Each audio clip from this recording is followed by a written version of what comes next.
कैसे हैं आप लोग? होप आप लोग अच्छे ही होंगे।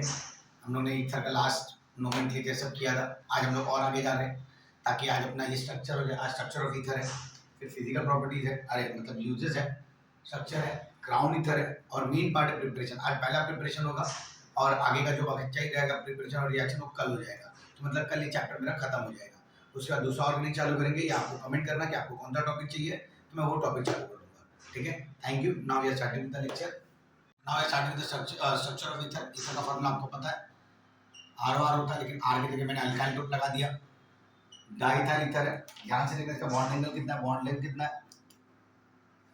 ये जो बॉन्ड लेंथ होता है ये 141 पिकोमीटर है।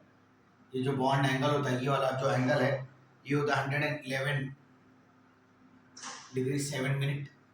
ये इसका बॉन्ड एंगल है। अब ध्यान देना कौन सा ज्योमेट्री रहेगा। ये सिंगल बॉन्ड है तो टेट्राहेड्रल ज्योमेट्री रहेगा। टेट्राहेड्रल ज्योमेट्री आपको पता है, अगर ये सिंगल बॉन्ड है तो कौन सा हाइब्रिडाइजेशन जाएगा? सिंगल बॉन्ड तो हमेशा sp3 जाता है। sp3 hybridisation. बॉन्ड एंगल कितना है इसका? 111 डिग्री 7 मिनट्स। फिर बॉन्ड लेंथ आता है। बॉन्ड लेंथ कितना बताया मैंने आपको? 141 पिकोमीटर। ध्यान देना, ये जो चीजें मैंने आपको बताई वही बता रहा हूं मैं आपको। COC बॉन्ड एंगल, ये जो बॉन्ड एंगल होता है हल्का सा ग्रेटर होता है किससे? टेट्राहेड्रल ज्योमेट्री से। Bond angle is slightly greater than tetrahedral वाले ज्योमेट्री वाले जो स्ट्रक्चर बनते हैं उनसे हल्का सा ये एंगल थोड़ा सा बड़ा है, क्योंकि 109 डिग्री 28 मिनट्स होता है टेट्राहेड्रल का, ये 111 है, ग्रेटर देन टेट्राहेड्रल ज्योमेट्री। मैं आपको टेट्राहेड्रल ज्योमेट्री का भी एंगल बता चुका हूँ, 109 डिग्री 28 मिनट्स होता है, इसका 111 डिग्री 7 मिनट्स है, तो हल्का सा ग्रेटर होता है ये, बस ज्यादा नहीं होता। ये आपका स्ट्रक्चर ऑफ ईथर, प्लीज ध्यान से देखना। Now we start with the uses of diethyl ether. Diethyl ether use कहाँ होता है? Diethyl ether is used as industrial solvent. किसके लिए? Oil, gum, fat, resin etcetera, industrial solvent के लिए यूज किया जाता है ये। ध्यान से देखना, it is used as solvent in the reaction of Grignard reagent, GRIGNARD। Grignard reagent में भी डाईथाइल ईथर यूज होता है। ध्यान से देखना, फिर मैं लिख रहा हूं, it is mixture of diethyl ether and ethyl alcohol. ये दोनों का अगर मिक्सचर मैं करूंगा, किसका? डाईथाइल ईथर का और इथाइल अल्कोहल का। ध्यान से सुनना, जो बनता है नाटालाइट, मैं लिख रहा हूं आपके लिए, ये वाला कंपाउंड बनाता है नाटालाइट, which is used as fuel, which is used as fuel, substituent of petrol है ये, सब्स्टिट्यूएंट ऑफ पेट्रोल। पेट्रोल के एब्सेंस में हम लोग ये यूज कर सकते हैं नाटालाइट, जो मिक्सचर है डाईथाइल ईथर का और इथाइल अल्कोहल का। It is used as refrigerant agent. ये आपका यूजेस अगर आपके एग्जाम में आए 2 मार्क के लिए आप इतना लिख सकते हैं।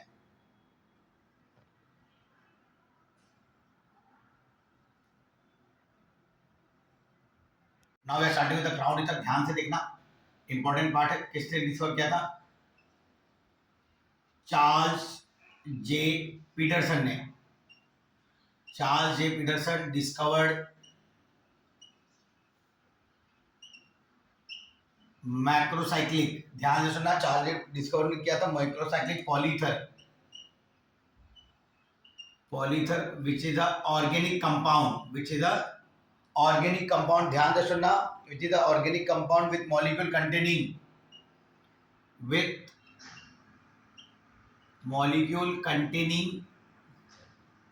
ध्यान से देखना, एक जो मॉलिक्यूल कंटेन करता है large number of carbon and oxygen atom, molecule containing large number of carbon and oxygen atom in their structure, ध्यान से सुनना, ये इससे डिस्कवर किया था, which is known as crown ether, crown ether कैसे बनता है स्ट्रक्चर मैं बता रहा हूँ, ध्यान से सुना। पहले क्राउन ईथर क्या था, किससे डिस्कवर किया था, तो मैंने लिख दिया। क्राउन ईथर आपका बनता है, ध्यान से देखना,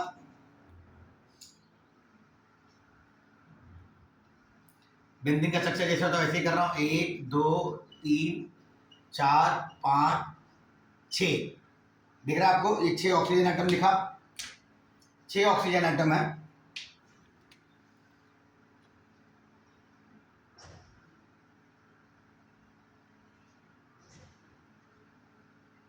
आप स्ट्रक्चर देखना, अगर आपको स्ट्रक्चर नहीं आया तो आपको तकलीफ हो जाएगी।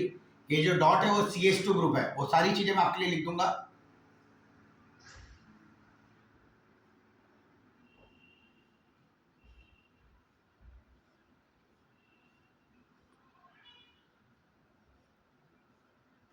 ये रहा क्राउन ईथर, ये क्राउन ईथर है।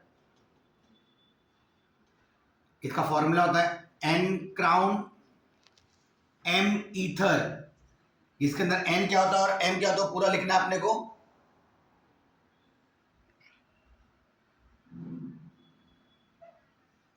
N होता है total number of carbon and oxygen atom in the ring. तो टोटल कितने हैं, 6 ऑक्सीजन है और 12 कार्बन, टोटल 18 होते हैं। और M क्या होता है, number of oxygen atom in structure. Oxygen atom कितना है, 6। तो मेरा फॉर्मूला क्या बनेगा, 18 क्राउन 6 ईथर। ये फॉर्मूला है क्राउन ईथर का और ये स्ट्रक्चर है क्राउन ईथर का। प्लीज ध्यान से देखना इसको। और ये जो चीज है मैंने आपको बताया, ये जो डॉट होता है वो CH2 ग्रुप होता है। तो आप ये भी कंफ्यूज मत होना, ये जो डॉट बनाया मैंने ये CH2 ग्रुप है, ध्यान से देखना। होप आपको स्ट्रक्चर समझ में आ रहेगा।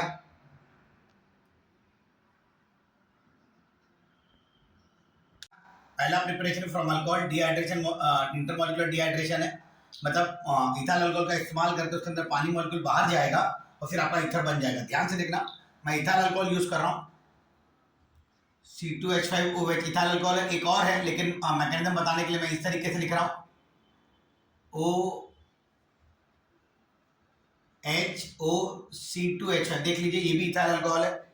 ये रिएक्शन होगा in the presence of COM-H2SO4 और 413 केल्विन। इसकी मदद से करूंगा और आपका डिहाइड्रेशन मतलब वाटर का मॉलिक्यूल जाएगा। तो ध्यान से देखना, ये आपका H2O बाहर चला गया और आपको क्या मिला, C2H5O C2H5। ये रहा आपका ईथर, जो सेम मॉलिक्यूल का ईथर है, इसको बोलते हैं डाइथाइल ईथर। डाइथाइल ईथर है, प्लस क्या बाहर गया, H2O। ठीक है, आपको स्ट्रक्चर पता चला। अगर आपको इसका मैकेनिज्म देखना है तो मैकेनिज्म भी बता सकता हूं मैं, ध्यान से देखना मैकेनिज्म कैसे होगा। ये सेम में पहला इथाइल अल्कोहल यूज करूंगा, C2H5OH। इथाइल अल्कोहल किससे रिएक्ट कर रहा है, COM-H2SO4 के साथ। तो H2SO4 का फॉर्मूला क्या है, H2SO4 ना OSO3H लिख सकता हूं मैं ऐसे। तो ध्यान देना क्या जाएगा यहाँ पे और क्या मिलेगा आपको, सल्फ्यूरिक एसिड है। ध्यान से देखना क्या बाहर गया, H2O, और ये जो चीज है यहाँ पे अटैच हो गई। तो क्या बोलते हैं इसको,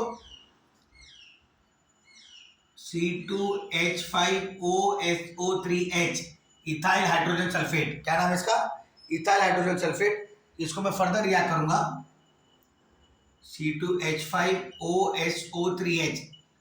ध्यान देना, इथाइल हाइड्रोजन सल्फेट बनेगा, उसको वापस रिएक्ट करेगा इथाइल अल्कोहल के साथ। इथाइल अल्कोहल का फॉर्मूला क्या है, OHC2H5। इस तरीके से लिख रहा हूं, ध्यान से देखना। अगर इस तरीके से लिखा है तो ये H इसके साथ जाएगा और आपको ये पूरा चीज कंबाइन हो जाएगा, ये और ये।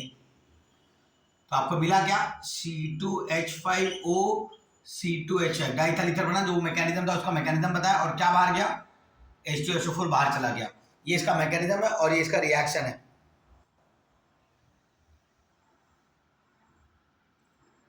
हेलो फ्रेंड्स, आज हमने इतना जो पढ़ा, एकदम सिंपल कॉन्सेप्ट था, एकदम अच्छा नोट्स बना के मैंने आपको दिया है। तो प्लीज अभी इतना पढ़ना आपके बोर्ड्स के लिए बहुत ज्यादा जरूरत है। होप आपको आज जो मैंने पढ़ा वो लेक्चर समझ में आया रहेगा। सबसे मेन इंपॉर्टेंट पार्ट था क्राउन ईथर। क्राउन ईथर सबसे ज्यादा जरूरत है अपने को। अगर आपको आज का लेक्चर समझा रहेगा तो प्लीज मेरे चैनल को सब्सक्राइब करिए, जो मैंने कंटेंट पढ़ा उसको लाइक करिए और प्लीज़ ये उन लोगों तक शेयर करें जिसको इनकी ज़्यादा ज़रूरत है। थैंक यू बच्चे लोग, अच्छा लगा आप लोगों को पढ़ा के।